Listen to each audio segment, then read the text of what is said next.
ਸਤਿਨਾਮ ਵਾਹਿਗੁਰੂ ਸਾਹਿਬ JIO. Majh ਮਹਲਾ ਤੀਜਾ। ਮੇਰਾ ਪ੍ਰਭ ਭਰਪੂਰ ਰਹਿਆ ਸਭ ਥਾਈਂ, ਗੁਰ ਪ੍ਰਸਾਦੀ ਕਰਹੀ ਮਹਿ ਪਾਈ। ਮੇਰਾ ਪ੍ਰਭ ਭਰਪੂਰ ਰਹਿਆ ਸਭ ਥਾਈਂ, ਗੁਰ ਪ੍ਰਸਾਦੀ ਕਰਹੀ ਮਹਿ ਪਾਈ। ਸਦਾ ਸਰੇਵੀਂ ਇਕ ਮਨ ਧਿਆਈ, ਗੁਰਮੁਖ ਸਚ ਸਮਾਵਣਿਆ। ਹਉ ਵਾਰੀ ਜਿਉ ਵਾਰੀ, ਜਗ ਜੀਵਨ ਮਨ ਵਸਾਵਣਿਆ। ਹਰ ਜਗ ਜੀਵਨ ਨਿਰਭਉ ਦਾਤਾ, ਗੁਰਮਤਿ ਸਹਿਜ ਸਮਾਵਣਿਆ। ਰਹਾ ਘਰ ਮੈਂ ਧਰਤੀ ਧੌਲ ਪਤਾਲਾ, ਕਰ ਹੀ ਮੈਂ ਪ੍ਰੀਤਮ ਸਦਾ ਹੈ ਬਾਲਾ। ਸਦਾ ਆਨੰਦ ਰਹਿ ਸੁਖ ਦਾਤਾ, ਗੁਰਮਤਿ ਸਹਿਜ ਸਮਾਵਣਿਆ। ਕਾਇਆ ਅੰਦਰ ਹਉ ਮੈਂ ਮੇਰਾ, ਜੰਮਣ ਮਰਨ ਨ ਚੂਕੈ ਫੇਰਾ।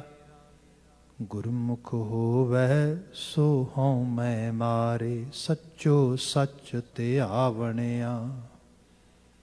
ਕਾਇਆ ਅੰਦਰ ਪਾਪ ਪੁੰਨ ਦੁਇ ਭਾਈ, ਦੁਹੀ ਮਿਲ ਕੈ ਸ੍ਰਿਸ਼ਟ ਉਪਾਈ। ਦੋਵੇਂ ਮਾਰ ਜਾਏ ਇਕਤ ਕਰ ਆਵੈ, ਗੁਰਮਤਿ ਸਹਿਜ ਸਮਾਵਣਿਆ। ਦੋਵੇਂ ਮਾਰ ਜਾਏ ਇਕਤ ਕਰ ਆਵੈ, ਗੁਰਮਤਿ ਸਹਿਜ ਸਮਾਵਣਿਆ। ਵਾਹਿਗੁਰੂ ਜੀ ਕਾ ਖਾਲਸਾ, ਵਾਹਿਗੁਰੂ ਜੀ ਕੀ ਫਤਿਹ। ਜੁਗੋ ਜੁਗ ਅਟਲ ਸ਼ਬਦ ਸਤਿਗੁਰੂ, ਧੰਨ ਧੰਨ ਗੁਰੂ ਗ੍ਰੰਥ ਸਾਹਿਬ ਜੀ। ਗੁਰੂ ਪਾਤਸ਼ਾਹ ਜੀ ਦੀ ਅਜ਼ੀਮ ਅਪਾਰ ਬਖਸ਼ਿਸ਼, ਸ਼ਾਮ ਸਮੇਂ ਆਪ ਸਤਸੰਗੀ ਬਣੇ ਹੋ। ਲੜੀਵਾਰ ਗੁਰਬਾਣੀ ਵਿਆਖਿਆ ਵਿੱਚ ਮਾਝ ਰਾਗ ਦੇ ਬਚਨ ਗੁਰੂ ਅਮਰਦਾਸ ਸਾਹਿਬ ਦੀ ਪਾਵਨ ਬਾਣੀ ਅਸੀਂ ਵਿਚਾਰਦੇ ਹਾਂ। ਅਸ਼ਟਪਦੀਆਂ ਦਾ ਸ਼ਬਦ ਹੈ, ਜਿਹਦੇ ਸ਼ੁਰੂਆਤੀ 4 ਬੰਦ ਆਪ ਜੀ ਨੇ ਸਰਵਨ ਕੀਤੇ ਨੇ। ਵਿਚਾਰ ਦੀ ਪ੍ਰਾਰੰਭਤਾ ਹਮੇਸ਼ਾ ਦੀ ਤਰ੍ਹਾਂ ਰਹਾਉ ਦੇ ਪਦੇ ਤੋਂ ਕਰ ਰਹੇ ਹਾਂ, ਜੋ ਕਿ ਬਿਲਕੁਲ ਇੱਕ ਸਾਰਤਾ ਦੇ ਨਾਲ ਇਹ ਸਾਰੇ ਸ਼ਬਦਾਂ ਦੀ ਬਣਤਰ ਬਣੀ ਹੈ। ਮਹਾਰਾਜ ਬਿਆਨ ਕਰਦੇ, ਹਉ ਵਾਰੀ ਜਿਉ ਵਾਰੀ, ਜਗ ਜੀਵਨ ਮਨ ਵਸਾਵਣਿਆ। ਹਰ ਜਗ ਜੀਵਨ ਨਿਰਭਉ ਦਾਤਾ, ਗੁਰਮਤਿ ਸਹਿਜ ਸਮਾਵਣਿਆ। ਹਉ ਵਾਰੀ ਜਿਉ ਵਾਰੀ, ਮੈਂ ਵਾਰਨੇ ਜਾਨਾ ਕੁਰਬਾਨ ਜਾਨਾ। ਜਗ ਜੀਵਨ ਮਨ ਵਸਾਵਣਿਆ। ਜਗ ਜੀਵਨ, ਜਗਤ ਨੂੰ ਜੀਵਨ ਦੇਹਿੰਦ ਸ਼ਕਤੀ ਹਸਤੀ, ਉਸ ਨੂੰ ਮਨ ਵਿੱਚ ਵਸਾਉਣ ਵਾਲਿਆਂ ਤੋਂ। ਜਿਹੜੇ ਜਗਤ ਜੀਵਨ ਦੇਹਿੰਦ ਸ਼ਕਤੀ ਨੂੰ, ਜਿਹਨੂੰ ਅਸੀਂ ਰੱਬ ਕਹਿ ਲਈਏ, ਭਗਵਾਨ ਕਹਿ ਲਈਏ, ਅਕਾਲ ਪੁਰਖ ਵਾਹਿਗੁਰੂ ਕਹਿ ਲਈਏ, ਉਹ ਸ਼ਕਤੀ, ਉਹ ਹਸਤੀ, ਉਸ ਨੂੰ ਆਪਣੇ ਮਨ ਵਿੱਚ ਵਸਾਉਂਦੇ ਨੇ। ਮੈਂ ਉਹਨਾਂ ਤੋਂ ਕੁਰਬਾਨ ਜਾ ਰਿਹਾ। ਗੁਰੂ ਅਮਰਦਾਸ ਸਾਹਿਬ ਇਹ ਗੱਲ ਕਹਿ ਰਹੇ।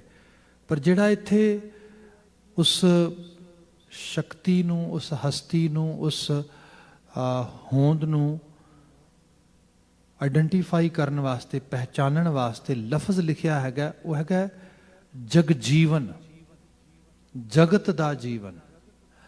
ਇਸ ਤਰ੍ਹਾਂ ਕਹਿ ਲਵੋ, ਜੇ ਕੋਈ ਬੰਦਾ ਕਲੇਮ ਕਰਦਾ ਹੈ ਮੈਂ ਰੱਬ ਨੂੰ ਪਿਆਰ ਕਰਦਾ ਹਾਂ, ਬਾਣੀ ਕਹਿੰਦੀ ਰੱਬ ਦੇ ਦਿੱਤੇ ਜੀਵਨ ਨੂੰ ਪਿਆਰ ਕਰਨਾ, ਰੱਬ ਨੂੰ ਪਿਆਰ ਕਰਨਾ ਆ।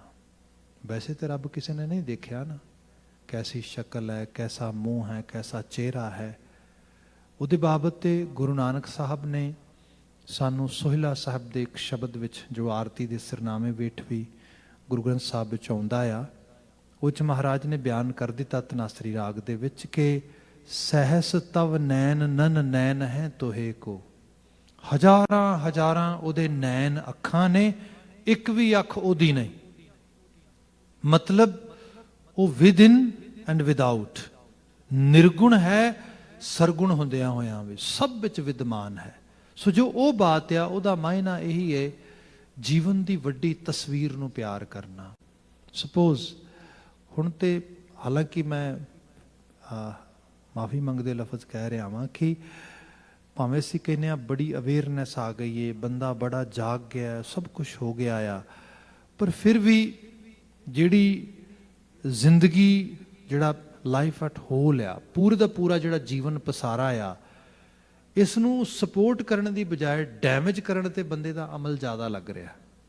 ਤੁਸੀਂ ਜੇ ਧਿਆਨ ਨਾਲ ਦੇਖੋਗੇ ਤੇ ਫਿਰ ਬੰਦਾ ਇਹ ਸਾਰੇ ਵਿੱਚੋਂ ਹੀ ਦੇਖਦਾ ਆ ਕਿ ਆਖਿਰਕਾਰ ਦੁੱਖ ਕਿਉਂ ਹੈ। ਜਦੋਂ ਕੋਵਿਡ-19 ਇਹਦੀ ਸ਼ੁਰੂਆਤ ਹੋਈ, ਇੱਕਦਮ ਲੋਕਡਾਊਨ ਹੋਇਆ ਦੁਨੀਆ ਪੱਧਰ ਦੇ ਵਿੱਚ, ਜ਼ਿੰਦਗੀ ਠਹਿਰ ਗਈ, ਮਤਲਬ ਇਸ ਰੂਪ ਦੇ ਵਿੱਚ ਜਿਹਨੇ ਨਹੀਂ ਸੀ ਸੋਚਿਆ ਉਸ ਕਿਸਮ ਦੇ ਹਾਲਾਤ ਬਣੇ। ਉਸ ਸਮੇਂ 'ਚ ਆਪ ਜੀ ਨੇ ਬੜਾ ਦੇਖਿਆ ਹੋਏਗਾ, ਸੋਸ਼ਲ ਮੀਡੀਆ ਤੇ ਹੋਰ ਜਗ੍ਹਾ ਤੇ ਚਰਚਾ ਹੋ ਰਹੀ ਸੀ, ਕਿੱਥੇ ਹੈ ਰੱਬ, ਰੱਬ ਛੁੱਟੀ ਤੇ ਚਲਾ ਗਿਆ ਆ, ਹੁਣ ਸਾਇੰਸ ਕੰਮ ਤੇ ਲੱਗੀ ਹੈ, ਹਸਪੀਟਲ ਖੁੱਲੇ ਨੇ, ਗੁਰਦੁਆਰੇ ਧਰਮ ਮੰਦਰ ਇਹ ਚੀਜ਼ਾਂ ਬੰਦ ਨੇ। ਇਸ ਕਿਸਮ ਦੇ ਨਾਲ ਬੜੀ ਵੱਡੇ ਲੈਵਲ ਤੇ ਚਰਚਾ ਉਸ ਸਾਰੇ ਸਿਨੈਰੀਓ 'ਚ ਚੱਲ ਰਹੀ ਸੀਗੀ। ਜੇ ਇਨਡੀਡ ਦੇਖਿਆ ਜਾਏ, ਜਿਹੜਾ ਤੇ ਆਰਗੇਨਾਈਜ਼ ਰਿਲੀਜਨ ਦਾ ਕਨਸੈਪਟ ਆ, ਗੁਰਮਤ ਸਕੂਲ ਆਫ ਥਾਟ ਤੇ ਉਹਨੂੰ ਵਾਰ-ਵਾਰ ਕਹਿ ਰਿਹਾ ਕਿ ਕਲਟ ਹੈ। ਜਿਵੇਂ ਆਪਾਂ ਗੁਰਦੁਆਰੇ ਦੀ ਬਾਤ ਕਰੀਏ, ਗੁਰਦੁਆਰਾ ਇੰਸਟੀਟਿਊਸ਼ਨ ਜਿਹੜਾ ਆ, ਜੇ ਆਪਾਂ ਸਿਰਫ ਇੱਥੇ ਪਾਠ ਕਰਦੇ ਹਾਂ, ਪੂਜਾ ਕਰਦੇ ਹਾਂ, ਇਹੋ ਜਿਹੇ ਕੰਮ ਕਰਾ ਕੇ ਛੱਡ ਦਿੰਦੇ ਹੈਗੇ ਆ, ਫਿਰ ਇਹਦਾ ਤੇ ਦੂਜੇ ਧਰਮਕ ਅਦਾਰਿਆਂ ਨਾਲ ਫਰਕ ਕੀ ਰਹਿ ਗਿਆ। ਇੱਥੇ ਫਰਕ ਇਸ ਰੂਪ ਵਿੱਚ ਪੈ ਰਿਹਾ ਹੈ, ਆਪ ਦੇਖਦੇ ਹੋ ਆਲਮੋਸਟ 24/7 ਲੰਗਰ ਚੱਲ ਰਿਹਾ, ਹਰ ਵਕਤ ਇੱਥੇ ਕੁਝ ਇਹੋ ਜਿਹਾ ਮਾਹੌਲ ਜਿਹਦੇ ਵਿੱਚ ਕਿਸੇ ਦੀ ਮਦਦ, ਕਿਸੇ ਦੀ ਸੇਵਾ, ਹਰ ਇੱਕ ਲੈਵਲ ਤੇ, ਕਿਉਂਕਿ ਅਲਟੀਮੇਟ ਜੌਬ ਇਹ ਹੈ, ਜਿਹੜੀ ਜ਼ਿੰਦਗੀ ਹੈ ਉਹਨੂੰ ਸਪੋਰਟ ਕਰਨਾ ਆ, ਉਹਨੂੰ ਚੱਲਦਾ ਰੱਖਣਾ ਆ। ਜਿੱਥੇ ਜ਼ਿੰਦਗੀ ਦੀ ਸਪੋਰਟ ਹੀ ਨਹੀਂ, ਜਿੱਥੇ ਜ਼ਿੰਦਗੀ ਦੀ ਇਸ ਚੱਲ ਰਹੀ ਤਸਵੀਰ ਵਿੱਚ ਹਿੱਸੇਦਾਰੀ ਨਹੀਂ, ਭਾਈ ਉਹ ਧਰਤੀ ਤੇ ਵਾਸਤੇ ਬੋਝ ਤੋਂ ਬਿਨਾਂ ਕੁਝ ਵੀ ਨਹੀਂ ਹੈ। ਸੋ ਇਸ ਰੂਪ ਵਿੱਚ ਇਹ ਜਿਹੜੀ ਬਾਤ ਆਈ। ਬਾਕੀ ਗੱਲ ਹੈ ਕਿ ਮਦਰ ਨੇਚਰ ਜੇ ਕਿਹਾ ਜਾਏ, ਜੇ ਵਾਕਿਆ 'ਚ ਰੱਬ ਹੈ ਤੇ ਫਿਰ ਭਾਈ ਕਰੋ ਕੋਈ ਜੰਤਰ ਮੰਤਰ ਤੇ ਜਿਹੜਾ ਹੈਗਾ ਇਸ ਨੂੰ ਕੋਵਿਡ-19 ਨੂੰ ਖਤਮ ਕਰ ਦਿਓ। ਜੇ ਧਾਰਮਿਕ ਲੋਕ ਇਸ ਕਿਸਮ ਦੇ ਚੀਜ਼ਾਂ ਹੈਗੀਆਂ ਨੇ ਇਸ ਸਾਰੇ ਢੰਗ ਦੇ ਨਾਲ, ਦੇਖੋ ਜੇ ਤੇ ਬਾਣੀ ਨੂੰ ਪੜ੍ਹਦੇ ਹਾਂ ਤੇ ਬਾਣੀ ਨੂੰ ਥੋੜ੍ਹਾ ਬਹੁਤਾ ਸਮਝਦੇ ਹਾਂ, ਬਾਣੀ ਕਹਿੰਦੀ ਹੈ ਉਹ ਬੰਦੇ ਸਭ ਕੁਝ ਤੇਰੇ ਵਿੱਚ ਆ ਤੇ ਸਭ ਕੁਝ ਤੇਰੇ ਵੱਸ ਤੋਂ ਬਾਹਰ ਹੈ। ਸਭ ਕੁਝ ਤੇਰੇ ਵਿੱਚ ਹੈ ਤੇ ਸਭ ਕੁਝ ਤੇਰੇ ਵੱਸ ਤੋਂ ਬਾਹਰ ਆ। ਇਹ ਸਭ ਚੱਲਣਾ ਹੁਕਮ ਨਾਲ, ਤੇ ਹੁਕਮ ਇਹ ਹੈ ਕਿ ਅਸੀਂ ਇੱਕ ਦਿਨ ਇਸੇ ਹਫਤੇ 'ਚ ਵਿਚਾਰ ਰਹੇ ਸੀ ਕਿ ਜਿਹਾ ਬੀਜੈ ਸੋ ਲੁਣਾ, ਜਿਹੋ ਜਿਹਾ ਬੀਜਦੇ ਜਾਵਾਂਗੇ ਉਹੋ ਜਿਹਾ ਵੱਢਦੇ ਜਾਵਾਂਗੇ, ਇਹ ਹੁਕਮ ਹੈ ਉਹਦਾ। ਜਿਸ ਤਰੀਕੇ ਨਾਲ ਬੰਦੇ ਨੇ ਇਸ ਧਰਤੀ ਦੇ ਉੱਤੇ ਜਿਹੋ ਜਿਹਾ ਜੀਵਨ ਅਡਾਪਟ ਕੀਤਾ, ਜਿਹੋ ਜਿਹਾ ਜੀਵਨ ਅਪਣਾ ਲਿਆ, ਮਤਲਬ ਇਹ ਕਿ ਆਪ ਦੇਖੋਗੇ ਬਾਬਾ ਕਬੀਰ ਜੀ ਦਾ ਬਚਨ ਹੈ, ਪਾਰ ਰੋਸੀ ਕੇ ਜੋ ਹੁਆ ਤੂੰ ਆਪਣੇ ਪੀ ਜਾਨ। ਜਿਹੜਾ ਗੁਆਂਢੀ ਦੇ ਘਰ ਵਾਪਰਿਆ ਨਾ, ਉਹਨੂੰ ਆਪਣੇ ਘਰ ਸਮਝ ਵੀ ਤੇਰੇ ਘਰ ਹੀ ਹੋਇਆ ਹੈ। ਗੁਆਂਢੀ ਤੇ ਤੇਰੇ ਘਰ ਦੇ ਵਿੱਚ ਕੋਈ ਫਰਕ ਨਹੀਂਗਾ। ਜਿੰਨਾ ਉਹਨੂੰ ਆਪਣੇ ਬੱਚਿਆਂ ਨਾਲ ਪਿਆਰ, ਉਹਨੂੰ ਆਲੇ ਦੁਆਲੇ 'ਚ ਦਰਦ ਹੁੰਦਾ, ਪੀੜਾ ਹੁੰਦੀ, ਉਸ ਨਾਲ ਹੀ ਤੈਨੂੰ ਹੁੰਦਾ ਆ। ਉਹਦੇ ਦਰਦ 'ਚ ਕਿਉਂ ਨਹੀਂ ਸ਼ਿਰਕਤ ਪਾਉਂਦਾ? ਆਪ ਅਹਿਸਾਸ ਕਰੋ ਕਿ ਜਿਨ੍ਹਾਂ ਮੁਬਾਲਿਕ ਦੇ ਵਿੱਚ, ਜਿਨ੍ਹਾਂ ਇਲਾਕਿਆਂ ਦੇ ਵਿੱਚ ਸਪੋਜ਼ ਥੋੜ੍ਹੀ ਅਵੇਅਰਨੈਸ ਹੁਣ ਤੇ ਲੋਕਾਂ 'ਚ ਖੋਈ ਆਈ ਵੀ ਹੈ, ਇੱਥੇ ਜਿਹੜੀ ਕਲੋਥਿੰਗ ਆ, ਮਤਲਬ ਦੇਖੋ ਇੰਨੀ ਜ਼ਿਆਦਾ, ਅੱਜ ਹੀ ਮੈਂ ਲੈਂਡਫਿਲ ਬਾਰੇ ਕੁਝ ਪੜ੍ਹ ਰਿਹਾ ਸੀ ਓਨਟਾਰੀਓ ਦੇ ਵਿੱਚ, ਵੀ ਕਿੰਨੀ ਹਾਲਤ ਮਾੜੀ ਹੋ ਜਾਣੀ ਹੈ 2030-32 ਤੱਕ। ਲੈਂਡਫਿਲ ਹੀ ਨਹੀਂ ਐਨਫ ਮਿਲਣੇ। ਕੈਨੇਡਾ ਵਰਗੇ ਮੁਲਕ ਦੀ ਗੱਲ ਹੋ ਰਹੀ ਹੈ ਜਿੱਥੇ ਖੁੱਲੀ ਬੇਬਹਾ ਜਗ੍ਹਾ ਪਈ ਹੈ ਗਾਰਬੇਜ ਸੱਟਣ ਵਾਸਤੇ। ਇਤਨਾ ਗਾਰਬੇਜ ਪ੍ਰੋਡਿਊਸ ਹੋਇਆ, ਉਹ 'ਚ ਵੱਡੀ ਜਿਹੜੀ ਗਾਰਬੇਜ ਪ੍ਰੋਡਿਊਸ ਹੋਣ ਵਾਲੀ ਜਿਹੜੀ ਗੱਲ ਆ ਰਹੀ ਹੈ, ਉਹ ਆ ਰਹੀ ਹੈ ਦੋ ਚੀਜ਼ਾਂ ਦੀ, ਇੱਕ ਪਲਾਸਟਿਕ ਤੇ ਦੂਜੀ ਫੈਬਰਿਕ, ਕੱਪੜਾ। ਮਤਲਬ ਇੰਤਹਾ ਦਾ ਕੱਪੜਾ, ਇੰਤਹਾ ਦੀ ਫੈਬਰਿਕ। ਤੁਸੀਂ ਸ਼ਾਇਦ ਜੇ ਅਵੇਅਰ ਹੋਵੇ ਦੇ ਬਾਰੇ, ਤੇ ਰੀਸੈਂਟਲੀ ਐਮਾਜ਼ੋਨ ਬਾਰੇ ਇੱਕ ਪੂਰੀ ਦੀ ਪੂਰੀ ਟੋਰਾਂਟੋ ਦੇ ਵਿੱਚੋਂ ਹੀ ਉਹਨਾਂ ਨੇ ਜਿਹੜੀ ਉਹ ਅੰਡਰ ਕਵਰਸ ਨੇ ਕੁਝ ਜਾ ਕੇ ਜਿਹੜੇ ਨਿਊਜ਼ ਮੀਡੀਆ ਵਾਲਿਆਂ ਨੇ, ਸਾਡਾ ਬੱਚਾ ਵੀ ਸੀਗਾ ਉਹਦੇ ਵਿੱਚ, ਤੇ ਉਹਨਾਂ ਨੇ ਸਾਰੀ ਕਵਰੇਜ ਕੀਤੀ ਤੇ ਦਿਖਾਇਆ ਜਿਵੇਂ ਬ੍ਰਾਂਡ ਨਿਊ ਚੀਜ਼ਾਂ ਜਿਹੜੀਆਂ ਨੇ, ਕਲੋਥਿੰਗ ਤੇ ਹੋਰ ਚੀਜ਼ਾਂ, ਜਿਹੜੇ ਲੋਕੀ ਕਹਿੰਦੇ ਵੀ ਓਕੇ ਮੈਨੂੰ ਇਹ ਪਸੰਦ ਨਹੀਂ ਆਇਆ, ਚਲੋ ਐਕਚੁਅਲੀ ਇਹਨੂੰ ਜਿਹੜਾ ਹੈਗਾ ਰਿਟਰਨ ਕਰ ਦਿੰਦੇ, ਵਾਪਸ ਭੇਜ ਦਿੰਦੇ ਆ। ਉਹ ਰਿਟਰਨ ਸੋਚਦੇ ਵਾਪਸ ਜਾ ਰਿਹਾ, ਉਹ ਕਿਤੇ ਨਹੀਂ ਜਾ ਰਿਹਾ, ਪੂਰੇ ਦੇ ਪੂਰੇ ਸਕਿਡਸ, ਪੂਰੇ ਦੇ ਪੂਰੇ ਲੋਡ, ਟਰੱਕਾਂ ਦੇ ਟਰੱਕ ਸਿੱਧੇ ਗਾਰਬੇਜ, ਸਿੱਧਾ ਸਾਰਾ ਦੇ ਸਾਰਾ ਲੈਂਡਫਿਲ ਤੇ ਜਾ ਰਿਹਾ ਉਸ ਰੂਪ ਦੇ। ਸੋ ਇਹ ਇਸ ਹਾਲਤ ਦੇ ਵਿੱਚ ਬੰਦਾ ਕੰਜ਼ਿਊਮਰਿਜ਼ਮ ਇਹਨੂੰ ਹੀ ਕਹਿੰਦੇ ਆ, ਮਤਲਬ ਸੋਚ ਹੀ ਨਹੀਂ ਰਿਹਾ ਬੰਦਾ ਕਿ ਮੈਨੂੰ ਕੀ ਹੈ, ਮੈਂ ਤੇ ਇੰਨੀ ਪ੍ਰਾਈਸ ਪੇ ਕੀਤੀ ਹੈ ਨਾ, ਮੈਨੂੰ ਉਹਦਾ ਇਵਜ਼ਾਨਾ 100% ਮਿਲਣਾ ਚਾਹੀਦਾ, rest of it who care. ਇਹ ਹਾਲਤ ਜਿਹੜੀ ਹੈ, ਸਾਰੀ ਹਾਲਤ 'ਚ ਜੀਣ ਵਾਲੇ ਲੋਕ, ਬਾਤ ਵੱਡੀ ਨਾ ਕਰਕੇ ਨੈਰੋ ਡਾਊਨ ਕਰਾਂ ਇਸ ਨੂੰ। ਇੱਥੇ ਕਲੋਥਿੰਗ ਬੜੀ ਸਸਤੇ ਕੱਪੜਿਆਂ ਦੇ ਪੀਸਿਸ ਬੰਦਾ ਗਿਆ ਉੱਥੇ, ਤੇ ਖਾਸ ਕਰਕੇ ਬੱਚਿਆਂ ਦੇ ਇੰਨੇ ਜ਼ਿਆਦਾ $2-2, $4-4 ਦੇ ਵਿੱਚ ਕੱਪੜੇ ਹੀ ਕੱਪੜੇ ਮਿਲ ਜਾਂਦੇ ਇੱਥੇ, ਤੁਸੀਂ ਦੇਖੋ ਸਟੋਰਾਂ ਤੇ ਜਾ ਕੇ ਉਸ ਰੂਪ ਦੇ ਵਿੱਚ। ਤੇ ਇਹਦੀ ਜੇ ਦੇਖਿਆ ਜਾਏ ਪਿਛੋਕੜ ਦੇ ਵਿੱਚ, ਈਵਨ ਆਪਾਂ ਜਿੱਥੋਂ ਆਏ ਵੀ ਹੈਗੇ ਆ ਇੰਡੀਆ ਜਾਂ ਹੋਰ ਮਮਾਲਿਕ ਦੇ ਵਿੱਚ, ਕਈ ਵਾਰ ਕੱਪੜੇ ਇੱਥੇ ਇੰਨੇ ਸਸਤੇ ਮਿਲਦੇ, ਉਹਨੇ ਦੀ ਉੱਥੇ ਸਵਾਈ ਪੈ ਜਾਂਦੀ। ਬੰਦਾ ਸੋਚਦਾ ਸਟਿਚਿੰਗ ਤੋਂ ਵੀ ਸਸਤਾ ਆ, ਬਾਕੀ ਦੇ ਫੈਬਰਿਕ ਦੀ ਪ੍ਰਾਈਸ ਛੱਡੋ ਸਾਰੇ ਕਾਸੇ ਦੀ। ਉਹਦਾ ਪਤਾ ਲੱਗਾ ਜਦੋਂ ਬੰਗਲਾਦੇਸ਼ ਦੇ ਵਿੱਚ ਢਾਕਾ 'ਚ ਇੱਕ ਬਿਲਡਿੰਗ ਡਿੱਗੀ, ਹਜ਼ਾਰਾਂ ਔਰਤਾਂ ਵਿਚਾਰੀਆਂ ਰਾਤ ਦਿਨ ਮਸ਼ੀਨਾਂ ਦੇ ਨਾਲ, ਮਸ਼ੀਨਾਂ ਬਣੀਆਂ ਹੋਈਆਂ, ਕੁਝ ਸੈਂਟਾਂ ਦੇ ਉੱਤੇ 12-12 ਘੰਟੇ ਦੀਆਂ ਸ਼ਿਫਟ ਕਰਦੀਆਂ। ਵਰਕਿੰਗ ਕੰਡੀਸ਼ਨਸ ਕੈਸੀਆਂ ਹੋਣਗੀਆਂ, ਉਹਨਾਂ ਨੂੰ ਪ੍ਰੋਪਰ ਬ੍ਰੇਕਸ ਮਿਲਦੀਆਂ ਹੋਣਗੀਆਂ, ਵਾਸ਼ਰੂਮ ਫੈਸਿਲਿਟੀ ਹੋਏਗੀ, ਕੁਝ ਹੋਰ ਚ ਉਹਨੂੰ ਤੇ ਛੱਡੋ ਪਰਾਂ, ਬਿਲਡਿੰਗ ਕੈਸੀ ਹੋਏਗੀ ਜਿਹੜੀ ਆਪਣੇ ਆਪ ਹੀ ਕੋਲੈਪਸ ਕਰ ਗਈ, ਡਿੱਗ ਗਈ, ਮਰ ਗਈਆਂ ਉਹਦੇ ਵਿੱਚ। ਇਹ ਸਾਰੀ ਚੀਜ਼ ਜਿਹਨੂੰ ਸਵੈਟ ਸ਼ਾਪਸ ਕਿਹਾ ਜਾਂਦਾ ਹੈਗਾ ਆ, ਹੁਣ ਉਹ ਸਵੈਟ ਸ਼ਾਪਸ ਦੇ ਵਿੱਚ ਜਿਹੜਾ ਦਰਦ, ਜਿਹੜੀ ਮਾਨਵਤਾ ਕਰਾਈ ਜਾਂਦੀ ਸਾਰੇ ਦੀ ਸਾਰੀ, ਜੇ ਅਸੀਂ ਉਹ ਸਾਰੇ ਦਾ ਦਰਦ ਮਹਿਸੂਸ ਨਹੀਂ ਕਰਦੇ ਪੂਰੀ ਮਨੁੱਖਾਂ ਦੇ ਰੂਪ ਦੇ, ਜਿਹੜੇ ਭਾਵੇਂ ਇਹਨਾਂ ਮੁਲਕਾਂ 'ਚ ਅਸੀਂ ਲੋਕ ਬੈਠੇ ਆ, ਸਮਝੋ ਸਾਨੂੰ ਅਹਿਸਾਸ ਨਹੀਂਗਾ। ਫਿਰ ਮਾਨਵਤਾ ਜਿਹੜੀ ਹੈ ਨਾ, ਜਦੋਂ ਬੰਦਾ ਮਨੁੱਖਤਾ ਨੂੰ ਪਿਆਰ ਕਰਦਾ ਆ, ਫਿਰ ਦੂਜੇ ਦੇ ਦਰਦ ਨੂੰ ਵੀ ਆਪਣਾ ਦਰਦ ਮੰਨਦਾ ਆ। ਹੁਣ ਇਸੇ ਚੀਜ਼ ਨੂੰ ਲੈ ਕੇ ਚਾਈਨਾ ਵਾਲੇ ਪਾਸੇ ਆ ਜਾਈਏ ਕਿ ਜਦੋਂ ਵੂਹਾਨ ਦੇ ਵਿੱਚ ਇਹ ਸਭ ਚੀਜ਼ਾਂ ਹੋ ਰਹੀਆਂ ਨੇ, ਜਾਂ ਉੱਥੋਂ ਦੀ ਬੈਠਿਆ ਸਨੇਕ ਮਾਰਕੀਟ ਤੋਂ ਆ ਰਿਹਾ ਆ, ਜਾਂ ਲੈਬ ਤੋਂ ਆ ਰਿਹਾ, ਵਟ ਐਵਰ, ਬੜੀਆਂ ਥਿਓਰੀਜ਼ ਡਿਫਰੈਂਟ ਰੂਪ, ਪਰ ਹਕੀਕਤ ਇਹ ਹੈ ਕਿ ਬੰਦੇ ਨੇ ਸਿਰਫ ਤੇ ਸਿਰਫ ਇਹ ਕਿਹਾ, ਮੈਨੂੰ ਇਨੀਸ਼ੀਅਲ ਪਹਿਲੀ ਸਟੇਜ ਦੇ ਉੱਤੇ ਡਾਇਰੈਕਟਲੀ ਬੈਨੀਫਿਟ ਹੋਣਾ ਚਾਹੀਦਾ ਆ, ਹੋਰ ਭਾਵੇਂ ਕਿਸੇ ਦਾ ਨੁਕਸਾਨ ਹੋ ਜਾਏ, ਜੋ ਮਰਜ਼ੀ ਹੋ ਜਾਏ। ਹੁਣ ਜੇ ਇਸ ਤਰੀਕੇ ਨਾਲ, ਹਾਲਾਂਕਿ ਬੜੀ ਆਈਡੀਅਲ ਗੱਲ ਹੈ, ਬੰਦਾ ਕਹੇ ਭਾਈ ਸਾਹਿਬ ਕਿਹੜੀਆਂ ਗੱਲਾਂ ਕਰਦੇ ਹੋ, ਇਹਨਾਂ ਆਈਡੀਅਲ ਗੱਲਾਂ ਨੂੰ ਸਾਨੂੰ ਕੀ ਵਾਸਤਾ ਆ, ਸਾਨੂੰ ਤੇ ਰੂਹਾਨੀਅਤ ਸਪਿਰਿਚੁਅਲਿਟੀ ਦਾ ਕੋਈ ਲੈਸਨ ਸਿੱਧੇ ਤੌਰ ਤੇ ਪਤਾ ਲੱਗਣਾ ਚਾਹੀਦਾ। ਜੇ ਇਕੱਲਾ ਪਰਸਨਲ ਬੈਨੀਫਿਟ ਵਾਸਤੇ ਸੋਚਿਆ ਜਾਏ, ਤੇ ਗੁਰੂ ਨਾਨਕ ਸਾਹਿਬ ਨੂੰ ਤੇ ਬਾਬਰ ਵੀ ਚਾਹੁੰਦਾ ਸੀਗਾ, ਤੁਹਾਨੂੰ ਅਸੀਂ ਸ਼ਾਹੀ ਪੀਰ ਬਣਾ ਦਿੰਦੇ ਹਾਂ, ਬਸ ਮੈਨੂੰ ਤੁਸੀਂ ਬਲੈਸਿੰਗਸ ਦਿਓ ਤੇ ਮੇਰੇ ਨਾਲ ਆ ਜਾਓ। ਸਿਕੰਦਰ ਲੋਧੀ ਵੀ ਕਹਿੰਦਾ ਸੀਗਾ ਜੀ, ਤੁਸੀਂ ਮੇਰੇ ਕੋਲ ਬੈਠੋ। ਖਾਸ ਤੌਰ ਤੇ ਜਿਹੜਾ ਹੈਗਾ ਮਲਕ ਭਾਗੋ, ਉਹ ਕਹਿੰਦਾ ਸੀ ਕਮਾਲ, ਲਾਲੋ ਦੇ ਘਰ ਕੀ ਕਰਦੇ ਹੋ ਤੁਸੀਂ, ਤੁਹਾਨੂੰ ਤਾਂ ਸਟੇ ਹੀ ਮੇਰੇ ਘਰ ਕਰਨਾ ਚਾਹੀਦਾ, ਮੇਰੇ ਘਰ ਨੂੰ ਛੱਡ ਕੇ ਉੱਥੇ ਕਿਉਂ ਗਏ ਤੁਸੀਂ। ਹੁਣ ਇਹ ਸਾਰੇ ਚ ਗੁਰੂ ਬਾਬਾ ਜੀ ਨੇ ਕਿਹਾ ਨਹੀਂ, ਮੈਂ ਜ਼ਿੰਦਗੀ ਨੂੰ ਪਿਆਰ ਕਰਦਾ। ਮਲਕ ਭਾਗੋ, ਮੈਂ ਤੇਰਾ ਵੀ ਦੁਸ਼ਮਣ ਨਹੀਂਗਾ, ਤੈਨੂੰ ਵੀ ਪਿਆਰ ਕਰਦਾ। ਮੈਂ ਤੈਨੂੰ ਦੱਸ ਰਿਹਾ, ਜੇ ਤੂੰ ਇਹ ਸਾਰਾ ਸਰਮਾਇਆ ਲੋਕਾਂ ਦਾ ਲਹੂ ਨਿਚੋੜ ਕੇ ਪੀਏਗਾ, ਬਿਮਾਰ ਹੋ ਜਾਏਗਾ। ਜ਼ਿੰਦਗੀ ਬਿਮਾਰਾਂ ਵਾਲੀ ਜੀਣੀ ਚਾਹੁੰਦਾ ਹੈ ਕਿ ਜਿਹੜੇ ਸਵਸਥ ਮਨੁੱਖ ਹੁੰਦੇ ਨੇ, ਹੈਲਦੀ ਹਿਊਮਨ ਬੀਇੰਗ ਉਹਨਾਂ ਤਰ੍ਹਾਂ, ਉਹ ਕਹਿੰਦੇ ਜੀ ਹੈਲਦੀ ਜਿਉਣਾ ਚਾਹੁੰਦਾ। ਬਾਬਾ ਜੀ ਨੇ ਕਿਹਾ ਇਹਨਾਂ ਦਾ ਸ਼ੋਸ਼ਣ ਕਰਨਾ ਬੰਦ ਕਰ। ਐਸੀ ਸੁਸਾਇਟੀ, ਐਸਾ ਸਮਾਜ, ਤੇ ਜਿੱਥੇ ਜਿੱਥੇ ਜਿੰਨਾ ਬੰਦੇ ਦਾ ਕੰਟਰੀਬਿਊਸ਼ਨ ਬਣਦਾ ਆ, ਉਹ ਫਿਰ ਉਸ ਜੀਵਨ ਬਾਰੇ, ਜਿਹੜਾ ਵੱਡਾ ਜੀਵਨ ਦਾ ਤਸਵੀਰ ਆ, ਉਹ 'ਚ ਆਪਣੇ ਆਪ ਨੂੰ ਕੰਟਰੀਬਿਊਟ ਕਰਦਾ ਆ। ਹੁਣ ਮੈਂ ਜਿਹੜੀ ਗੱਲ ਕੀਤੀ COVID-19 ਜਾਂ ਕਰੋਨਾ ਵਾਇਰਸ ਜਿਹੜਾ ਆ, ਇਹ ਕੁਦਰਤ ਵੱਲੋਂ ਇੱਕ ਲੈਸਨ ਹੈ ਬੜਾ ਵੱਡਾ। ਅੱਜ ਵੀ ਸਾਊਥ ਦਾ ਬਾਰਡਰ ਜਿਹੜਾ ਸਾਡੇ, ਬੜਾ ਵੱਡਾ ਜੰਗਲ ਨੂੰ ਅੱਗ ਲੱਗੀ ਹੈ ਤੇ ਜੰਗਲ ਸੜ ਰਿਹਾ ਹੈਗਾ ਉਸ ਤਰੀਕੇ ਨਾਲ। ਨਾਰਥ ਵਾਲੀ ਸਾਈਡ ਨੂੰ ਅਸੀਂ ਦੇਖਦੇ ਹਾਂ ਤੇ ਪੂਰੇ ਦੇ ਪੂਰੇ ਗਲੇਸ਼ੀਅਰਸ ਜਿਹੜੇ ਕਈ ਹਜ਼ਾਰਾਂ ਮੀਲਾਂ 'ਚ ਫੈਲੇ ਸੀਗੇ, ਉਹ ਸੁੱਕੜ ਕੇ ਇੰਨੇ ਕੁ ਰਹਿ ਗਏ ਨੇ।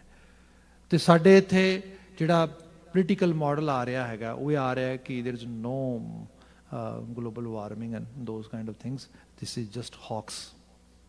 ਸੋ ਇਹ ਸਾਰੇ ਦੇ ਵਿੱਚ ਸਾਡਾ ਸਾਰਿਆਂ ਦਾ ਕੰਟਰੀਬਿਊਸ਼ਨ ਕੀ ਹੋਏਗਾ? ਅਸੀਂ ਆਲੇ ਦੁਆਲੇ ਗੱਲ ਕਰਾਂਗੇ, ਚਰਚਾ ਕਰਾਂਗੇ, ਇਹੋ ਜਿਹਾ ਕੰਟਰੀਬਿਊਟ ਕਰਾਂਗੇ ਜਿਹਦੇ ਨਾਲ এনवायरमेंट ਦੀ ਸਪੋਰਟ ਹੋਏ, ਨਾ ਕਿ ਖਰਾਬੀ ਹੋਏ। ਤੇ COVID-19 ਇੱਕ ਨੋਵਲ ਵਾਇਰਸ ਜਿਹੜਾ ਦੱਸ ਰਿਹਾ ਹੈ ਸਾਡੀ ਹੋਣੀ ਇਕੱਠੀ ਹੈ, ਜੇ ਇਹਦੇ ਵਿੱਚੋਂ ਬੰਦਾ ਸਿੱਖ ਲਏਗਾ, ਸਪੋਜ਼ ਕਰੋ ਸਿੰਪਲ ਚੀਜ਼ ਆ ਕਿ ਬੰਦੇ ਨੂੰ ਥੋੜਾ ਬਹੁਤਾ ਬੁਖਾਰ ਹੋਏ, ਫਲੂ ਹੋਏ, ਤੇ ਉਹ ਥੋੜਾ ਬੰਦੇ ਨੂੰ ਅਵੇਅਰ ਕਰ ਦੇ ਵੱਡੀ ਬਿਮਾਰੀ ਤੋਂ, ਵੱਡੇ ਇੱਕ ਜਿਹੜਾ ਹੈਗਾ ਐਡਾ ਵੱਡਾ ਕੋਈ ਬਹੁਤ ਵੱਡਾ ਡਿਜ਼ਾਸਟਰ ਆ ਰਿਹਾ ਹੋਏ ਉਹਦੇ ਤੋਂ, ਕਿੰਨੀ ਭਲੀ ਗੱਲ ਹੈ। ਜੇ ਹੁਣੀ ਬੰਦਾ ਇੱਕ ਗਲੋਬਲ ਐਫਰਟ ਪਾਏ ਕਿ ਭਾਈ ਇੱਕ ਛੋਟੀ ਜਿਹੀ ਇਸ ਚੀਜ਼ ਕਰਕੇ, ਇੱਕ ਵਾਇਰਸ ਕਰਕੇ ਸਾਡੀ ਇਹ ਹਾਲਤ ਆ, ਜੇ ਕਿਤੇ ਕੱਲ ਨੂੰ ਪੂਰੀ ਦੀ ਪੂਰੀ ਤਸਵੀਰ ਇੰਨੀ ਡਰਾਸਟਿਕ ਬਣ ਗਈ, ਫਿਰ ਕਿੱਧਰ ਜਾਵਾਂਗੇ। ਜਗਜੀਵਨ, ਜਗਤ ਦਾ ਜੀਵਨ ਰੱਬ ਜ਼ਰਰੇ ਜ਼ਰਰੇ 'ਚ ਮੌਜੂਦ ਆ, ਉਹਦੇ ਹੁਕਮ ਵਿੱਚ ਅਸੀਂ ਚੱਲਦੇ ਹਾਂ। ਮਨੁੱਖ ਹੋਣ ਦੇ ਨਾਤੇ ਜੇ ਸਮਝ ਆ, ਜੇ ਅਕਲ ਆ, ਜੇ ਸੋਝੀ ਹੈ, ਉਹਦਾ ਇਸਤੇਮਾਲ ਕਰੀਏ। ਭਗਤੀ ਦੇਖੋ, ਇਹ ਨਹੀਂ ਕਿ ਤੁਸੀਂ 4 ਧੂਕਾਂ ਤਖਾ ਲਈਆਂ, ਦੀਵੇ ਬਾਲ ਲਏ, ਇਹੋ ਜਿਹੇ ਕੰਮ ਕਰ ਲਏ। ਲੋਕੀ ਹਜ਼ਾਰਾਂ ਸਾਲਾਂ ਤੋਂ ਕਰਦੇ ਆਏ। ਸਿੱਖੀ ਨੇ ਇਹਨੂੰ ਭਗਤੀ ਨਾ ਮੰਨਿਆ। ਜਿਹੜਾ ਮੈਂ ਸ਼ਬਦ ਹੀ ਤੁਹਾਡੇ ਸਾਹਮਣੇ ਕਹਿ ਰਿਹਾ ਸੀਗਾ, ਸਹਿਜ ਤਵ ਨੈਣ ਨਨ ਨੈਣ ਹੈ ਤੋਹੇ ਕੋ, ਇਹਦੀ ਸ਼ੁਰੂਆਤ ਬਾਬਾ ਜੀ ਕਿੱਥੋਂ ਕਰਦੇ ਨੇ?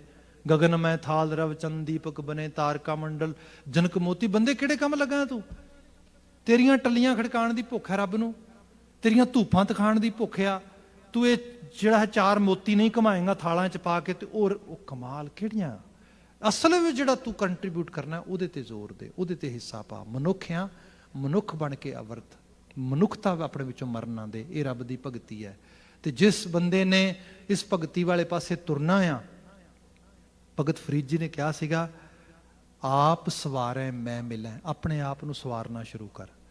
ਆਪਣੇ ਆਪ ਨੂੰ ਵਕਾਰਾਂ ਤੋਂ, ਅਲਾਮਤਾਂ ਤੋਂ, ਮਾੜੀ ਸੋਚ ਤੋਂ, ਮਾੜੀਆਂ ਵਿਹਾਰਾਂ ਤੋਂ, ਇਹ ਸਭ ਤੋਂ ਬਚਾਓ।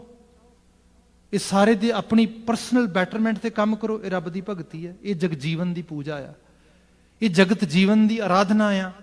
ਗੁਰੂ ਅਮਰਦਾਸ ਸਾਹਿਬ ਕਹਿੰਦੇ, ਜਿਹੜੇ ਲੋਕ ਇਸ ਚੀਜ਼ ਦੇ ਧਾਰਨੀ ਹੋ ਗਏ, ਮੈਂ ਉਹਨਾਂ ਤੋਂ ਕੁਰਬਾਨ ਜਾਨਾ, ਵਾਰਨੇ ਜਾਨਾ ਹਾਂ ਵਾਰੀ ਜਿਉ ਵਾਰੀ। ਜਗਜੀਵਨ ਮਨ ਵਸਾਵਣਿਆ, ਕਿਆ ਹਰ ਜਗ ਜੀਵਨ ਨਿਰਭਉ ਦਾਤਾ, ਗੁਰਮਤਿ ਸਹਿਜ ਸਮਾਵਣਿਆ। ਹਰ ਨਿਰਭਉ, ਹਰ ਜਗ ਜੀਵਨ ਨਿਰਭਉ ਦਾਤਾ।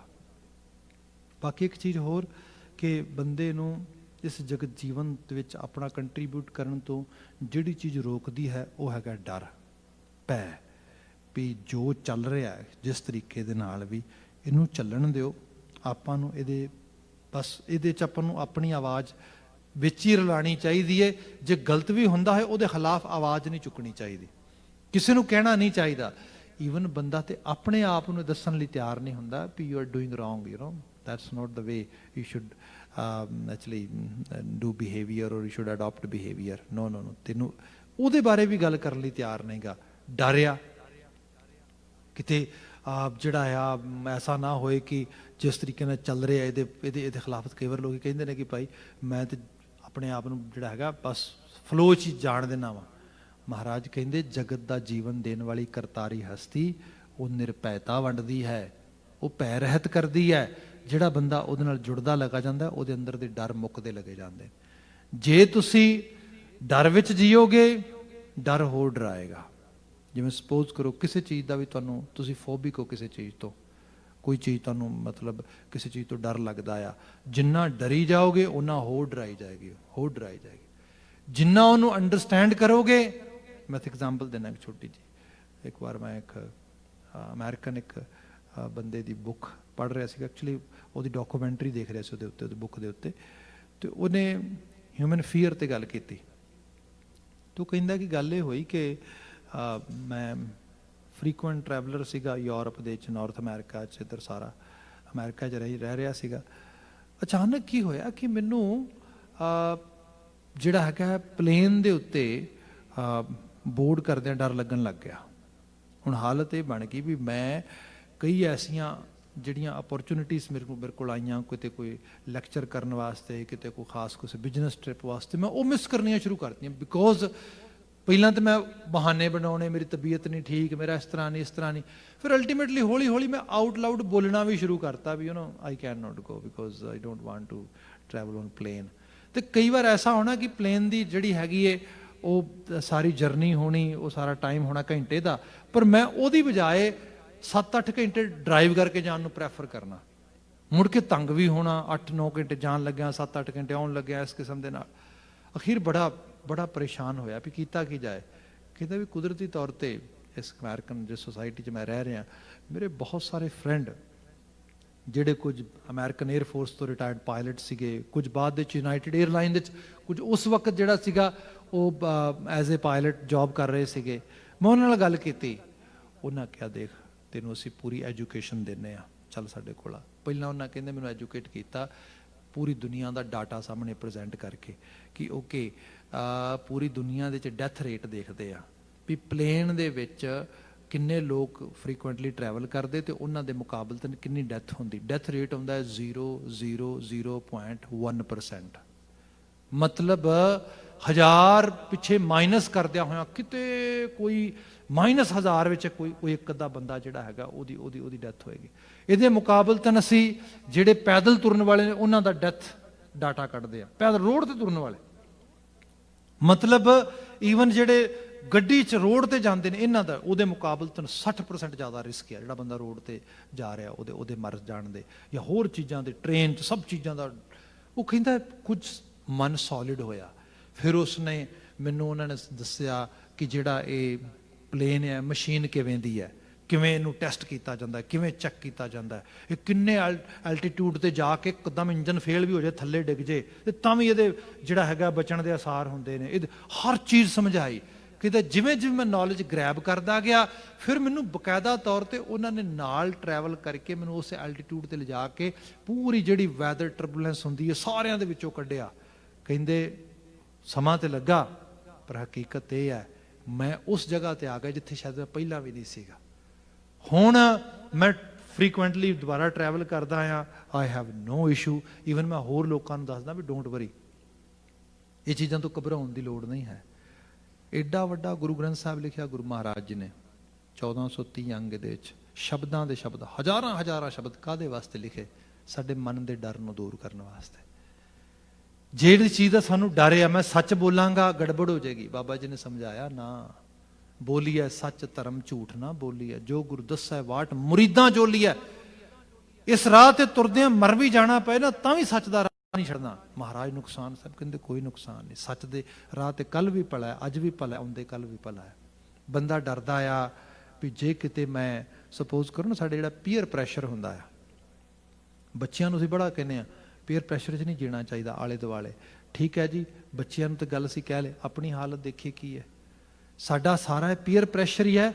ਅਸੀਂ ਲੋਕ ਵਿਖਾਵੇ ਲਈ ਸਾਰੇ ਕੰਮ ਕਰਦੇ, ਲੋਕਾਂ ਨੂੰ ਦੱਸਣ ਲਈ, ਲੋਕਾਂ ਅਨੁਸਾਰ ਜਿਉ ਰਹੇ ਹਾਂ, ਭਾਵੇਂ ਆਪ ਤੰਗ ਹੋ ਰਹੇ ਹਾਂ ਕਿਸੇ ਰੂਪ ਦੇ ਵਿੱਚ ਵੀ।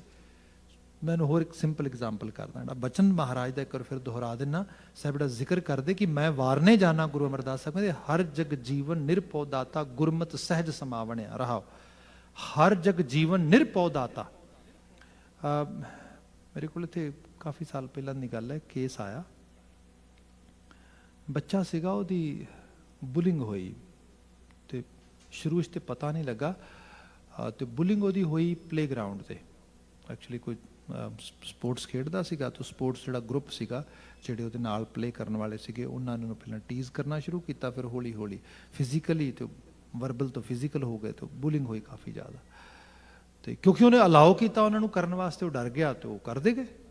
ਇੱਕ ਲੈਵਲ ਐਸਾ ਆ ਗਿਆ ਕਿ ਹੁਣ ਉਹ ਜਦੋਂ ਕਹਿੰਦੇ ਵੀ ਉਹ ਸਪੋਰਟਸ ਐਕਟੀਵਿਟੀ ਵਾਸਤੇ ਜਾਣਾ ਹੈ, ਉਹਦੇ ਪੇਟ 'ਚ ਦਰਦ ਹੋਣ ਲੱਗ ਜੇ ਜਾਂ ਉਹ ਸ਼ੁਰੂ 'ਚ ਬਹਾਨਾ ਬਣਾਉਂਦਾ, ਫਿਰ ਹੌਲੀ ਹੌਲੀ ਦਰਦ ਹੋਣ ਲੱਗ ਜਾਂਦਾ, ਫਿਰ ਉਹਦੀ ਸਾਰੀ ਫਿਜ਼ੀਕਲ ਹੈਲਥ ਹੀ ਖਰਾਬ ਹੋ ਜਾਂਦੀ ਉਸ ਤਰੀਕੇ ਦੇ ਨਾਲ। Parents both are very educated, they are well settled hair in Canada ਤੇ ਕਈ ਸਾਲਾਂ ਤੋਂ ਇੱਥੇ ਰਹਿ ਰਹੇ। ਉਹ ਮੇਰੇ ਕੋਲ ਆਏ ਤੇ ਆ ਕੇ ਕਹਿੰਦੇ ਲਓ ਭਾਈ ਜੀ ਬਸ ਨਾ ਸਾਡੇ ਮੁੰਡੇ ਨੂੰ ਬੂਸਟ ਹੀ ਕਰਨਾ, ਤੁਸੀਂ ਥੋੜ੍ਹਾ ਜਿਹਾ, ਕੁਛ ਨਹੀਂ ਕਰਨਾ। ਮਤਲਬ ਇਹ ਕਿ ਕਈ ਵਾਰ ਬੰਦਾ ਕਹਿੰਦਾ ਵੀ ਜਿਵੇਂ ਮੈਂ ਸੋਚਦਾ ਨਾ, ਬਸ ਇਸ ਸੋਚ ਨੂੰ ਜਿਵੇਂ ਮੈਂ ਸੋਚ ਰਿਹਾ ਵਾਂ, ਮੇਰੀ ਸੋਚ ਨੂੰ ਕੋਈ ਹੋਰ ਆਪਣੇ ਵਿੱਚੋਂ ਪਾ ਕੇ ਬਸ ਮੇਰੇ ਦੱਸੇ ਮੁਤਾਬਕ ਕਿਸੇ ਦੂਜੇ ਨੂੰ ਦੇ ਦੇ। ਹੁਣ ਇਹ ਜਿਹੜੀ ਚੀਜ਼ ਆ ਕਈ ਵਾਰ ਐਵੇਂ ਕੰਮ ਨਹੀਂ ਕਰਦੀ ਜਿਵੇਂ ਅਸੀਂ ਸੋਚਦੇ ਹੈਗੇ ਆ। ਜੇ ਬੀਇੰਗ ਏ ਪ੍ਰੋਫੈਸ਼ਨਲ ਮੈਂ ਕਿਹਾ ਵੀ ਪਲੀਜ਼ ਮੇਰੀ ਰਿਕੁਐਸਟ ਇਹ ਹੈ ਕਿ ਮੈਨੂੰ ਤੁਸੀਂ ਗਾਈਡ ਨਾ ਕਰੋ, ਪਹਿਲੀ ਗੱਲ ਤੇ ਇਹ ਹੈ। ਹਾਂ, ਜਿਹੜਾ ਤੁਸੀਂ ਇਸ਼ੂ ਹੈ ਮੈਨੂੰ ਦੱਸੋ, we will brainstorm whatever actually we think it's best fit for that individual, we'll go with that। ਠੀਕ ਹੈ ਜੀ। ਥੋੜ੍ਹੀ ਬਹੁਤੀ ਗੱਲਬਾਤ ਹੋਈ ਤੇ ਗੱਲਬਾਤ ਤੋਂ ਬਾਅਦ ਉਹ ਕਹਿੰਦੇ ਜੀ ਗੱਲ ਇਹ ਹੈ ਕਿ ਇਹ ਉੱਥੇ ਸਪੋਰਟਸ ਖੇਡਣ ਜਾਂਦਾ ਸੀਗਾ ਤੇ ਸਾਰਾ ਕੁਝ ਹੋਇਆ, ਹੁਣ ਉੱਥੇ ਜਾਂਦਾ ਨਹੀਂ ਤੇ ਕਈ ਵਾਰ ਜਾਣਾ ਚਾਹੁੰਦਾ ਆ, ਕਾਰ 'ਚ ਬਹਿ ਜਾਂਦਾ, ਅਸੀਂ ਕਹਿੰਦੇ ਨਾ ਜਾ, ਕਹਿੰਦੇ ਨਹੀਂ ਜਾਣਾ ਆ, ਬਿਲਕੁਲ ਪਾਰਕਿੰਗ ਲਾਟ 'ਚ ਪਹੁੰਚ ਜਾਂਦਾ, ਜੋ ਸਾਹਮਣੇ ਖੇਡਦਿਆਂ ਨੂੰ ਵੇਖਦਾ ਫਿਰ ਡਰ ਆ ਜਾਂਦਾ, ਫਿਰ ਵਿੱਚ ਬੈਠਾ ਰਹਿੰਦਾ, ਫਿਰ ਰੋਂਦਾ ਆ, ਫਿਰ ਸਾਨੂੰ ਵਾਪਸ ਲੈ ਆਉਂਦਾ। ਅਜੀਬ ਹਾਲਤ ਹੈ, ਅਸੀਂ ਤਾਂ ਬੜਾ ਲੜ ਵੀ ਪੈਂਦੇ ਹਾਂ, ਬੜਾ ਕੁਝ ਉਸ ਤਰੀਕੇ ਨਾਲ।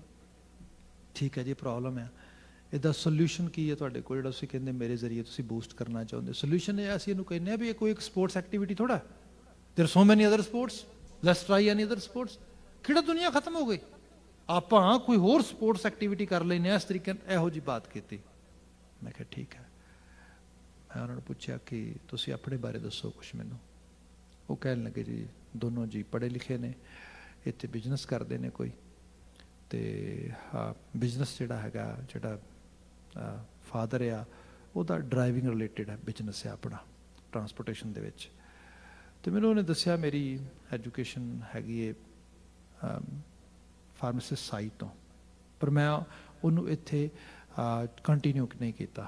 ਮੈਂ ਉਸ ਏਰੀਏ ਦੇ ਵਿੱਚ ਜਿਹੜਾ ਹੈਗਾ ਕੋਈ ਨਾ ਤਾਂ ਟਰਾਈ ਕੀਤੀ ਅਤੇ ਨਾ ਉਹਨੂੰ ਪਰਸਿਊ ਕਰਨ ਦੀ ਐਫਰਟ ਪਾਈ ਇਸ ਤਰੀਕੇ ਨਾਲ। ਠੀਕ ਹੈ, ਕਿੰਨੇ ਸਾਲ ਹੋ ਗਏ? ਕਹਿੰਦੇ ਸ਼ੁਰੂ 'ਚ ਸਟਰਗਲ ਬੜੀ ਸੀ, ਇਸ ਕਰਕੇ ਕਰ ਨਹੀਂ ਪਾਏ। ਹੁਣ ਰਹਿੰਦਿਆਂ ਨੂੰ ਇੱਥੇ ਅਰਾਊਂਡ 25 ਸਾਲ ਹੋ ਗਏ। ਠੀਕ ਆ, ਆਪਣੇ ਕੰਮ ਕਾਰ 'ਚ ਕਹਿੰਦੇ ਜੀ ਬੜਾ ਪੈਸ਼ਨੇਟ ਆ, ਐਨਰਜੀ ਉਸੇ ਤਰ੍ਹਾਂ। ਮੈਂ ਸਿਰਫ ਉਮਰ ਮੇਰੇ ਵਾਸਤੇ ਨੰਬਰ ਹੀ ਆ, this is not big deal, ਮੈਂ ਪੂਰਾ ਕੰਮ ਦੇ ਵਿੱਚ ਆ। ਠੀਕ ਆ, ਟਰਾਂਸਪੋਰਟੇਸ਼ਨ, ਉਹ ਕਹਿੰਦੇ ਜੀ ਇਹ ਤਾਂ ਆਟੋ ਓਪਰੇਟਿੰਗ ਬਿਜ਼ਨਸ ਹੈ ਮੇਰਾ, ਬੰਦੇ ਰੱਖੇ ਨੇ ਕੰਮ ਕਰਦੇ ਨੇ, ਮੈਂ ਵਿਹਲਾ ਹੀ ਆਲਮੋਸਟ ਉਸ ਤਰੀਕੇ ਨਾਲ। ਮੈਂ ਕਿਹਾ ਠੀਕ ਆ, ਆਪਾਂ ਇੱਕ ਕੰਮ ਕਰੀਏ, ਦੇਖੋ ਤੁਹਾਡਾ ਕਦੀ ਸੁਪਨਾ ਸੀਗਾ ਫਾਰਮਾਸਿਸਟ ਬਣਨ ਦਾ, ਅਤੇ ਹੁਣ ਕਾਰੋਬਾਰ ਸੈੱਟ ਹੋ ਗਿਆ ਸਾਰਾ ਕੁਛ, ਅਤੇ ਹੁਣ ਤੁਹਾਡੇ ਕੋਲ ਟਾਈਮ ਵੀ ਹੈ, ਆਪਾਂ ਕਿਉਂ ਨਹੀਂ ਇੱਕ ਕੰਮ ਕਰਦੇ, ਆਪਾਂ ਹੁਣ ਦੁਬਾਰਾ ਪੜ੍ਹਾਈ ਸ਼ੁਰੂ ਕਰਦੇ ਨੇ। ਉਹ ਕਹਿੰਦਾ ਛੱਡੋ ਜੀ, ਕਿਹੜੀਆਂ ਗੱਲਾਂ ਕਰਦੇ ਹੋ, ਅਸੀਂ ਗੱਲ ਕੋਈ ਹੋਰ ਕਰਨਾ ਹੈ, ਤੁਸੀਂ ਕਿਸੇ ਹੋਰ ਪਾਸੇ ਤੁਰੀ ਜਾਂਦੇ ਹੋ। ਇਹ ਗੱਲ ਥੋੜਾ ਛੱਡੋ ਪਰਾਂ ਨੂੰ, ਤੁਸੀਂ ਉਸ ਗੱਲ 'ਤੇ। ਮੈਂ ਕਿਹਾ ਨਹੀਂ ਨਹੀਂ, ਮੇਰੀ ਗੱਲ ਦਾ ਤੁਸੀਂ ਕਿਉਂ ਨਹੀਂ? ਕਹਿੰਦਾ ਨਹੀਂ ਨਹੀਂ ਹੁਣ ਨਹੀਂ ਹੋਣਾ, ਹੁਣ ਬਹੁਤ ਮੁਸ਼ਕਿਲ ਆ, ਬਹੁਤ ਹਾਰਡ ਆ, ਪਤਾ ਕਿੰਨੇ ਸਾਲ ਹੋ ਗਏ, ਹੁਣ ਤਾਂ ਮੈਨੂੰ ਸਾਰਾ ਭੁੱਲ ਭੁਲਾ ਵੀ ਗਿਆ, ਫਾਰਮਾਕੋਲੋਜੀ ਦਾ ਮੈਨੂੰ ਹੁਣ ABC ਵੀ ਨਹੀਂ ਆਉਂਦੀ ਇਸ ਤਰੀਕੇ। ਮੈਂ ਕਿਹਾ ਕੋਈ ਗੱਲ ਨਹੀਂ, ਦੁਬਾਰਾ ਲਰਨ ਕਰ ਲਾਂਗੇ, ਇਹ 'ਚ ਕਿਹੜੀ ਗੱਲ ਹੈ, ਸਿੱਖ ਲਾਂਗੇ ਆਪਾਂ। ਉਹ ਖੀਰ ਗੱਲ ਇਹ ਹੋ ਗਈ ਕਿ ਮੇਰਾ ਤੇ ਉਹਦਾ ਥੋੜਾ ਜਿਹਾ ਆਰਗੂਮੈਂਟ ਜ਼ਿਆਦਾ ਵੱਧ ਗਿਆ, ਤੇ ਉਹ ਕਹਿੰਦਾ ਵੀ ਨਹੀਂ ਨਹੀਂ ਤੁਸੀਂ ਤੇ, ਕਹਿੰਦਾ I think someone has suggest us totally actually wrong thing, ਤੁਸੀਂ ਤੇ ਗੱਲ ਕਿਹੜੇ ਪਾਸੇ ਲੈ ਕੇ ਜਾ ਰਹੇ ਹੋ। ਮੈਂ ਕਿਹਾ ਥੈਂਕ ਯੂ, ਹੁਣ ਆ ਜਾਂਦੇ ਤੁਹਾਡੀ ਗੱਲ ਤੇ। ਮੈਂ ਤੁਸੀਂ ਆਪਣੇ ਬਾਰੇ ਸੋਚ ਕੇ ਦੇਖੋ, ਇੱਕ ਗਰੋਨ ਅਪ ਹੋ, ਮੈਚਿਓਰ ਹੋ, ਪੜ੍ਹੇ ਲਿਖੇ ਹੋ, ਇੰਨਾ ਤੁਹਾਡਾ ਸੈਲਫ ਕੌਨਫੀਡੈਂਸ ਹੈਗਾ ਆਪਣੇ ਆਪ ਦੇ 'ਚ, ਐਡਾ ਵੱਡਾ ਕਾਰੋਬਾਰ ਚਲਾਉਂਦੇ ਹੋ, ਸਭ ਕੁਝ। ਮੈਂ ਤੁਹਾਨੂੰ ਕਹਿ ਰਿਹਾ ਕੁਛ ਨਹੀਂ ਕਰਨਾ, ਫੇਲ ਹੋਣਾ, ਪਾਸ ਹੋਣਾ, ਸਕਸੈਸ ਹੋਣਾ, ਨਾ ਸਕਸੈਸ ਹੋਣੀ, it's not A big deal. Big deal ਇਹ ਹੈ ਕਿ ਤੁਸੀਂ ਐਟਲੀਸਟ ਅਟੈਂਪਟ ਕਰੋ।